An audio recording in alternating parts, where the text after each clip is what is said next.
এই সময়ে দাঁড়িয়ে মনে হচ্ছে বেঁচে থাকার জন্য এতটা পরিমাণে স্ট্রাগল করতে হচ্ছে যেটা কখনোই আমার জন্য হয়তো দরকার ছিল না। কিন্তু তা বলে যে হেরে যাব সেরকমও কিন্তু নয়। জীবনে স্ট্রাগল, হেরে যাওয়া, খারাপ লাগা সব কিছুই তো থাকবে। তা বলে যে নিজেকে পিছিয়ে নেব সবার থেকে সেরকমও কিন্তু ভাববো না। কারণ আমাকে হেরে গেলে চলবে না, আমাকে তো জিততেই হবে। হেরে যাওয়া কারো গল্প হতে পারে না। যেদিন জিতবো সব কিছু ঠিক হবে সেদিনই সবাইকে দেখিয়ে দেব ভগবানই সব কিছু সৃষ্টি করেছে, তো তিনিই ঠিক করে রাখেন কার সাথে কেমন হবে। তো আমরা যদি খারাপ সময়গুলোতে অন্যের সাথে মজা করে কাটাই তো পরবর্তীকালে কিন্তু আমাদেরকেও সেই সময়গুলো আর কি ভোগ করতে হবে।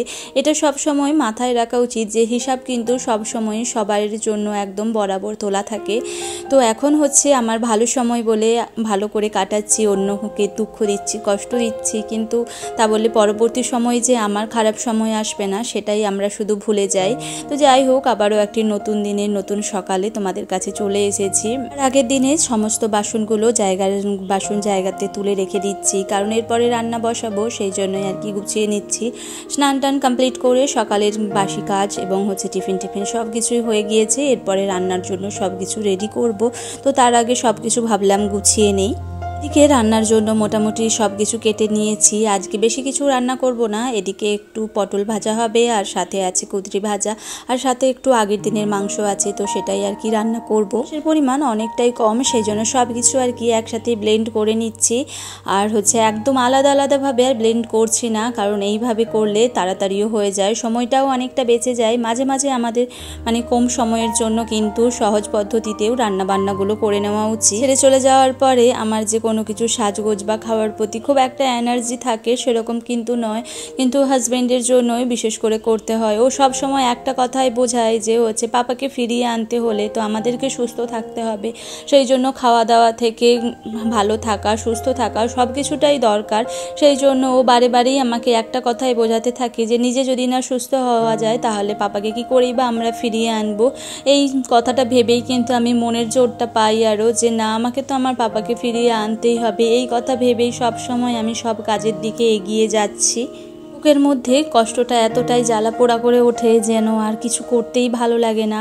মাঝে মাঝে তো মনে হয় কারোর সাথে কথাও বলবো না, দূরে কোথাও চলে যায়, কিন্তু এই সংসার ছেড়ে তো যাওয়া যায় না। যদিও বা ভাবি যে না চলেই যাব, তারপরে ভাবলাম যে মানুষটা আমার জন্য এত কিছু করছে, সেই মানুষটার কথা আমি কি করেই বা ভুলি। তো ওই মানুষটাকে ছেড়ে দিয়ে যাওয়া তো আমার পক্ষে কোথাও সম্ভব নয়, তো গিয়েও শান্তি পাবো না, সেই কারণেই আর কি কোথাও যাওয়ার কথা আর ভাবি না।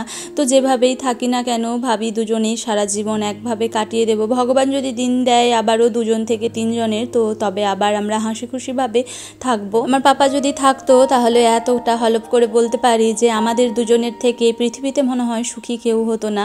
তো যাই হোক, ও এখন নেই আমার কাছে, কিছুদিনের অতিথি হয়ে এসেছিল এবং তারপরে অতিথিরা তো আর সব সময় থাকে না, তো সেই জন্য ও আমাকে ছেড়েও চলে গিয়েছে। তাই আর কি ওর কথা ভেবে তো অনেক কষ্ট হয়, বুকটা ফেটে যায়, কিন্তু নিজেকে অনেক সান্ত্বনা দেই যে না, ও ঠিক ভালো আছে, সুস্থ আছে, ও আবার আমার কাছে আসবে, ও ঘুরতে গিয়েছে। তো এইরকম ভেবেই মনকে সান্ত্বনা দিয়ে যাচ্ছি, কিন্তু তারপরেও তো দিন শেষে ঠিক চোখের কোণে কোথাও না কোথাও জল চলেই আসে। এখানে তো আমার কিছু করার নেই, তিনিই দিয়েছিলেন আমাকে, তিনিই আবার নিয়ে নিয়েছিলেন। তার যদি আবার মনে হয় যে না, আমার জন্য আবার দেওয়া উচিত, তিনি আবার আমার কোল ভরিয়ে দেবেন। এবং তোমরাও একটু উইশ করো যেন আমার পাপা আমার কাছে আবার খুব তাড়াতাড়ি ফিরে আসে। তোমরা অনেকেই আমাকে অনেক ভালোবাসা দিচ্ছ, অনেকেই বলছো আমার পাপা ফিরে আসবে। তো তোমাদের এই একটা মুখের কথা এবং তোমাদের আশীর্বাদ যেন সব সময় আমার মাথার ওপর থাকে, যাতে আমি আমার পাপাকে আবার আমার কাছে ফিরিয়ে আনতে পারি। বাবা চলে যাওয়ার পরে এই মুহূর্তে দাঁড়িয়ে আমার এখন কারোর কাছে কোনো দাম নেই। আজ 3 মাস থেকে একটু বেশি হয়েছে আমার ডেলিভারি হয়েছে, সিজার্স হয়েছিল, কিন্তু এই মুহূর্তে দাঁড়িয়ে যেখানে আমার রেস্ট করার কথা সেইখানে আমাকে সব কিছুই করতে হচ্ছে। কারণ এখন যে আমার কারো কাছেই কোনো দাম নেই, আমি কি কাজ করলাম না করলাম কোনো কিছু বাধা দেওয়ারও বলার নেই। কারণ পাপা থাকলে অনেকেই বলতো বেবি আছে, এটা করো না, ওটা করো না, কিন্তু এখন তো আমার বেবি নেই, তো সেই জন্য কেউ আর বলে না। যেখানে আমার রেস্ট নেওয়ার কথা ছিল সেখানে আমার সব কিছু আর কি করতে হচ্ছে, সেটা নিয়ে দুঃখ নেই। করতে হয়তো আমি ভালোভাবেই করতে পারতাম, কিন্তু যদি আমার পাপা আমার কাছে থাকতো তাহলে এই কাজটা আমার কাজ বলেই মনে হতো না, আনন্দের সহিতই করে নিতাম সব কিছুই। যাই হোক, ওদিকে সব রান্না বান্নাগুলো কমপ্লিট হয়ে গিয়েছে, আর তারপরে এই যে বাসন টাসন ধোয়াও কমপ্লিট, আর এইদিকে হচ্ছে কিচেনটা একটু ভালো করে ক্লিনিং করে নিচ্ছি, সব কিছু এখন পরিষ্কার পরিচ্ছন্ন করে রাখি, কারণ আগে যখন প্রেগনেন্সিতে খুব একটা তো পরিষ্কার করে রাখতে পারতাম না, কারণ যেহেতু প্রেগনেন্সিটা একটু কমপ্লিকেটেড ছিল সেই জন্য খুব একটা ভারী ভুরি কাজও করতে পারতাম না, একদম বেড রেস্টেই ছিলাম। তারপরে একটু কাজকর্ম করতাম শেষের দিকটাতে, কিন্তু তারপর থেকে তো ডেলিভারির পরে একদমই কাজ করতে পারছিলাম না। তো তারপরে এই যে আবারও সেই আগের জীবনেই ফিরে এসেছি। এই তো তারপরে হচ্ছে রান্নার পরে ঝাড়ু দিয়ে নিচ্ছি পুরো ঘর বাড়িটা আর কি, কারণ রান্নার পরে আবার একবার ঝাড়ু না দিলে অনেকটাই নোংরা নোংরা মনে হয়, সেই জন্য আবারও ভালো করে পুরো বাড়িটাকে ক্লিন করে নিচ্ছি। আজকের এই পর্যন্ত ভিডিওটি তোমাদের কেমন লেগেছে তোমরা কিন্তু অবশ্যই একটি কমেন্ট করে জানিও। আর তোমরা যদি চাও এইরকম ভিডিও আরও পেতে, তাহলে চাইলে আমার চ্যানেলটাকে সাবস্ক্রাইবও করে রাখতে পারো পরবর্তী ভিডিও পাওয়ার জন্য। আর যে সমস্ত বন্ধু অলরেডি কাজটি করে ফেলেছো তোমাদেরকে অসংখ্য ধন্যবাদ। আমার মতো অনেক মেয়ে আছো যারা তোমাদের দুঃখের এবং কষ্টের কথা আমার সাথে শেয়ার করছো কমেন্টের মাধ্যমে। তো সেখানে আমিও দেখছি যে শুধু আমি একাই দুঃখ পাই না, আমার মতো কত মেয়ে আছে, তো তারাও কত কষ্টে আছে, দুঃখে আছে। তো সবাইয়ের জন্যই বলবো তোমরা দুঃখ পেও না, কষ্ট পেও না, শুধু ভগবানের ওপর বিশ্বাস রেখো, উনি ঠিক সময়ে ঠিক করে দেবেন। তো অনেকেই মানে এত খারাপ খারাপ কমেন্ট করছো মানে তাদের জীবনে নিয়ে, আমার নিজেরই খুব খারাপ লাগছে যে আমার থেকেও বেশি তাদের সাথে কতটা খারাপ হচ্ছে। তো সেই জন্য ভাবি যে না, ভগবান তো তবু আমার সাথে এতটাও খারাপ করেনি। তো তাদের জীবনীগুলো যখন তুলে ধরছে সেগুলোও আমি ভাবছি যে না ঠিক আছে, তবুও হয়তো আমার পাপা কিছুদিনের জন্য এসেছিল, আমার কাছে চলে গিয়েছে। কষ্টটা আমি অনেকটাই পেয়েছি, কিন্তু আরও মানুষের কত রকমের কষ্ট আছে, তো সেইগুলো ভেবে মাঝে মাঝে নিজেকে সান্ত্বনাও দিই। এই কথাগুলো বলে জানি না তোমাদেরকে কতটা আমি মোটিভেট করতে পারি বা নিজে কতটা মোটিভেট হয়েছি সেটাও জানি না। হয়তো কষ্টগুলো তোমাদের সাথে শেয়ার করি, তোমাদের অনেকের ভালো নাও লাগতে পারে, তো কিন্তু কিছু করার নেই। কোনো কিছু বলার সময় এলেই যেন আমার পাপার কথা বেশিই মনে পড়ে, তো সেই জন্যই আর কি বলে ফেলি। তো যাই হোক, ওদিকে টুকটাক কাজকর্ম কমপ্লিট করে নিয়েছি, সব জামা কাপড়গুলো আর কি ধোয়া ছিল সেগুলো তুলে আলনায় ভাঁজ করে রেখেছি, আর তারপরে এই যে খাবারটাও রেডি করে নিয়েছি। তো এবার খাওয়া দাওয়াটা আর কি সেরে ফেলবো। তো যাই হোক, এদিকে এই যে খাওয়া দাওয়াটা কমপ্লিট করে নেওয়ার পরে একটু বিকেলবেলাতে মানে সন্ধ্যের দিক করে আজকে অনেক দিন পর বাজারে বেরিয়েছিলাম। পাপা যবে থেকে আমার কাছে এসেছিল মানে আমার প্রেগনেন্সি থেকে আমি কিন্তু কোনো দিনই বাজার ঘাট যাইনি, শুধুমাত্র ডক্টর দেখাতেই বেরোতাম আর কি, তাও গাড়িতে করে যেতাম আর বাড়ি ফিরতাম, কোনোভাবে কোথাও যাওয়া হয়নি। আজ প্রায় 1 বছর হতে যায়, তারপরে তো ও হয়ে যাওয়ার পরে তো একদমই বেরোইনি, ওই একটা দিনই মার্কেটে গিয়েছিলাম। তো তাই হোক, তারপরে এখন অনেক হাজারো মন খারাপ, কিন্তু তার মাঝে মনকে ভালো করার জন্য আর কি যাই হোক এই যে ঘরটাকে সাজাবো বলে কিছু ডেকোরেশনের ফুল নিয়ে এলাম আর কি। ভালো লাগে না যেন এই এক ঘরে বদ্ধ হয়ে থাকতে, একটু যদি রেফারেন্স কিছু দেখতে পাই তাহলে মনের আর কি শান্তি মেলে।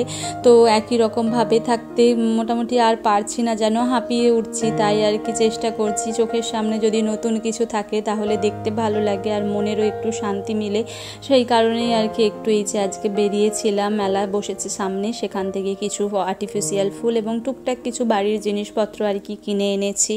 তোমরা অনেকেই বলতে পারো এই মুহূর্তে দাঁড়িয়ে কি করে এই সবগুলো করতে পারছো, তো কিন্তু কি করব বলো, নিজেকে তো কোনো না কোনোভাবে সান্ত্বনা দিতেই হবে, সেই জন্যই আর কি এইগুলো করছি। এই সবের মধ্যে থেকেই নিজেকে ব্যস্ত রাখার চেষ্টা করছি, বিভিন্ন ধরনের হাতের কাজ করছি যেগুলো আমি করতে ভালোবাসি, যাতে আমার সময়টা কেটে যায়। হয়তো কাজ করতে করতেও পাপার কথা মনে হয়, কিন্তু হচ্ছে কিছু করার নেই, তবুও মনকে সান্ত্বনা দিয়ে সামনের দিকে এগিয়ে চলছি আর কি, সামনের শুভ দিনের জন্য, ভালো দিনের অপেক্ষায়। আর এই তো ওইগুলোকে গুছিয়ে রেখে চলে এসেছি কিচেনে, আর একটু রান্না করে নিচ্ছি রাতেতে। তো একটু চাউমিনই বানাচ্ছি আজকে, কি করব ভালো লাগছিল না, শুধু ভাবছিলাম যে কি বা খাবো, সেই জন্য হাজবেন্ড বলল যে একটু চাউমিন বানিয়ে নিতে, সেই কারণেই আর কি যে একটু চাউমিন বানিয়ে নিচ্ছি। সবসময় একটা কথাই আমাকে বোঝায় যে নিজেকে ভালো থাকতে হবে, কারণ কেউ আমাদের জন্য থেমে নেই, যে যার মতো কিন্তু সবাই আনন্দ করছে, তাহলে আমরা এবার দুঃখ করব কেন?